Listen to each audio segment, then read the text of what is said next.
Eu vou ler o capítulo 4 de Malaquias, que é o último livro. Malaquias, capítulo 4. O dia do Senhor. O Senhor Todo-Poderoso diz: está chegando o dia em que todos os orgulhosos e todos os maus serão queimados, como a palha é queimada na fogueira. Naquele dia, eles queimarão e serão completamente destruídos. Mas, para você que me temem, a minha salvação brilhará como o sol, trazendo vidas nos seus raios. Vocês saltarão de alegria como bezerro que saem saltando do curral. Naquele dia que estou preparando, vocês pisarão os maus como se eles fossem o pó da rua. Lembre da lei do meu servo Moisés, de todos os mandamentos e ensinamentos que eu dei a ele no Monte Sinai, para todo o povo de Israel obedecer.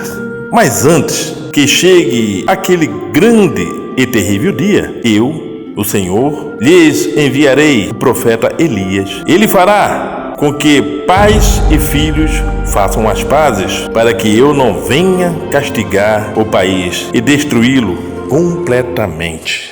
Legal, né? Essa leitura do último profeta do livro do Antigo Testamento, Malaquias. Legal e muito forte. Esse aviso que o Senhor fala, né? Em Malaquias, capítulo 4. Se vocês observaram, Malaquias, no Antigo Testamento, é o último livro. Logo após de Malaquias, veio o Novo Testamento. E, por meio desta leitura, que os senhores acabaram de ouvir, sabendo que até Malaquias, desde Gênesis, todos os profetas que o Antigo Testamento se tratou com todos os profetas, Daniel, Moisés, Zacarias, todos os profetas, prestam bem atenção no que eu estou falando, profetas. Até chegar em Malaquias, vocês observam que eles são profetas. Após Malaquias, já entrando no Novo Testamento, o nascimento do nosso Senhor Jesus Cristo, onde começam ali em Mateus, já são apóstolos. Aí vem, qual a diferença de profeta para apóstolo? Qual? Há diferença? Sim, há diferença. E essa diferença é que nos faz cada vez mais chegar a um resultado. O nosso Senhor Jesus Cristo, Ele é o Espírito Santo do Pai, transformado num homem, descendente de Adão e Eva. Após isso, eu vou relatar aqui uma pergunta que foi feita para mim ontem, de uma colega de trabalho, sobre se eu acreditava na Santíssima Trindade, ou se eu acreditava que há o Espírito Santo do Pai e o nosso Senhor Jesus Cristo, há essa separação. Voltando, por que no Antigo Testamento todos os que o Senhor escolheu são chamados de profeta? E qual a diferença dos apóstolos? O Espírito Santo, se você pegar todo o Antigo Testamento, você vê que ele dava a ordem e dizia quem estava dando essa ordem para corrigir uma nação. Até então, ninguém humano sabia quem era esse Deus. Nós vimos lá em Moisés, quando Moisés teve a conversa com o Espírito Santo na sarça, que não queimava, e ele voltou correndo. O sacerdote disse para ele: quem falou com você? Ele disse: o Deus de Isaac, de Davi e de Jacó. Então o povo ele não tinha esse conhecimento. Mas num determinado ponto da caminhada no Antigo Testamento, o Senhor falou com Zacarias: eu visitarei a terra pessoalmente. E em Malaquias, ele fala no capítulo 4, o dia do Senhor. Isso exige uma reflexão profunda. Quando não se conhece o Senhor, e tudo que ele diz, faça isso, que as coisas acontecerão, e eles verão quem está falando com você é Deus, o Todo-Poderoso, o Espírito Santo. Você vê que é o Espírito Santo, o Todo-Poderoso. Após o Espírito Santo vir ao mundo, pisar nesse solo, no planeta Terra, que eu e você estamos pisando, debaixo do mesmo sol, da mesma lua, que foi as suas primeiras obras, que haja luz. Ele veio, como ele prometeu lá atrás para Zacarias, onde o povo queria conhecer esse Deus. Que Deus é esse que levanta seus profetas, que faz o mar vermelho se abrir, que derruba exército, que tirou Herodes do trono. Que Deus é esse? Quando se confirma em Mateus o que ele prometeu lá atrás, ele levanta o quê? Apóstolos. Por quê? Porque todos os 12, no caso seriam 13, mas tirando Judas, veio Paulo de Tarso e fechou os 12. Como ele mesmo disse para Judas: você não vai ficar conosco, mas no lugar de você eu estou preparando o outro, que seria Paulo de Tarso, para fechar os 12 apóstolos. Por quê? Esses foram testemunhas ocular do Espírito Santo na terra, na forma de um homem, na forma de um mortal como eu e você. Ele não deu a ordem, mas do seu trono. Ele veio pessoalmente e mostrou como nós devemos nos comportar com o nosso semelhante e com todas as diversidades, para que nós não duvidássemos mais que o nosso Deus nunca existiu e fosse fruto de uma imaginação de homens, abre aspas e fecha aspas, como dizem os ateus, de homens loucos. Então ele se fez presente. Ele veio da descendência de Adão e Eva. Ele veio como nós viemos. Olha só, um Deus, um Espírito Santo se fez carne. Ele veio do útero de uma mulher, para que todos nós pudéssemos ver com uma visão maravilhosa espiritual. O Senhor Jesus, Ele é Deus. Ele é o Espírito Santo que está no Antigo Testamento. João falou isso em João capítulo 1. Foi pelo verbo que tudo se formou, que tudo existiu. E até então, o que é que nós vimos no Antigo Testamento? A voz do Senhor por meio dos homens. Ele revelou a Daniel sobre Nabucodonosor. A voz do Senhor sempre esteve com o homem, e assim sempre estará com o homem. Você entende então a diferença do Antigo Testamento, os profetas, e do Novo Testamento, apóstolo? Um fazia o que o Senhor determinou, e o outro andou com o Senhor na terra, aprendendo todas as lições que ele já tinha dito no Antigo Testamento. A mulher samaritana, você se lembra dessa passagem? O que foi que o Senhor Jesus disse para ela e o que foi que ela disse para o Senhor Jesus?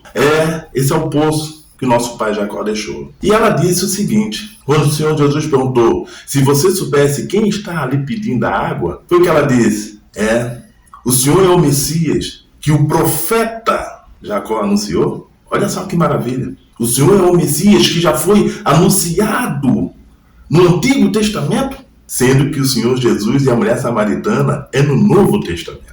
Entendeu a diferença de um do outro? Como o Senhor Jesus disse, agora trago boas novas. E muitas coisas que eram dito lá, para aqueles que têm olhos e veem, têm ouvidos e ouçam, vão entender daqui para frente. E é isso. Com essa explicação, eu já estou dando a resposta que eu disse para minha colega no trabalho, quando ela me questionou. Meu parente acredita na Santíssima Trindade. Um outro, meu cunhado, acredita que o Pai e o Filho são separados. O Espírito Santo do Pai e o Filho, o Senhor Jesus. E o Senhor, seu Paulo? Eu disse para ela o seguinte, vamos analisar dessa forma. A Escritura, ela tem que ser cumprida.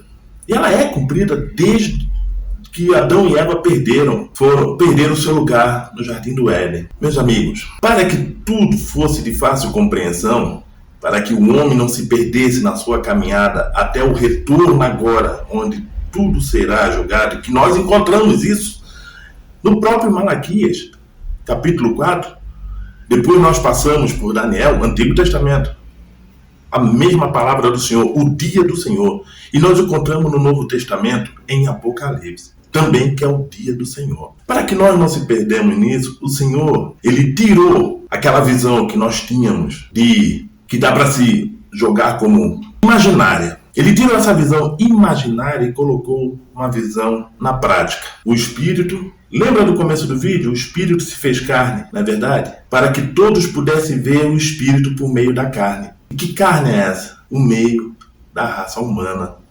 Ele veio como todos nós viemos. Aí eu disse para essa minha colega, o Senhor Jesus, Ele é o Espírito Santo do Senhor. Só que ele entrou no mundo como todos nós, descendentes de Adão e Eva, que foram as suas primeiras obras humanas. Então, por isso que o Senhor Jesus falou, quando estava aqui, ele disse o seguinte: quem tem o Pai, tem o Filho. E quem tem o Filho, tem o Pai. Porque é desde o Antigo Testamento que o povo tinha essa necessidade, a alma do povo tinha essa necessidade de conhecer esse Deus maravilhoso. E isso se confirmou no Novo Testamento. O Pai se fez presente. E todos o viram. Não esquece disso que eu falei. Isaías 53. O povo aguardava, mas eles não contavam que era o Espírito Santo. E o povo não o reconheceu. Então eles imaginavam em Deus e veio de uma forma humana. Eles imaginavam tal coisa e ele veio de uma forma que o mundo não reconheceu porque não tinha nada que chamasse a atenção do mundo naquele momento. Então, essas palavras eu disse para ela. Não se deixe enganar, põe à prova. É só pegar algumas partes do Novo Testamento que a gente começa a entender. Tudo que Deus deixou dito, que o nosso Senhor Jesus já tinha deixado dito no Antigo Testamento. Ele é Deus, Ele é o Espírito Santo. É Ele que dá para você e para mim todos os dias forças por meio da nossa fé. Porque se nós não tivermos força, nós já conhecemos quem é o nosso Salvador e quem é o nosso Criador, que nós existimos por Ele, nós conhecemos e sabemos o seu nome. Cada nação fala o nome dele, mas é um único só nome. Lembra que ele não vê a sua inteligência, ele vê o seu coração e a sua fé. Então ele sabe que é ele que você está chamando em momentos de agonia, por meio do seu coração, por meio da sua fé. Você pode até não entender. Será que eu estou falando certo? Mas ele está te entendendo. Amigos, amigas, não percam a sua fé. E tudo que ele falou, ele cumpriu e vai cumprir. O nosso Pai, ele não quebra a palavra dele.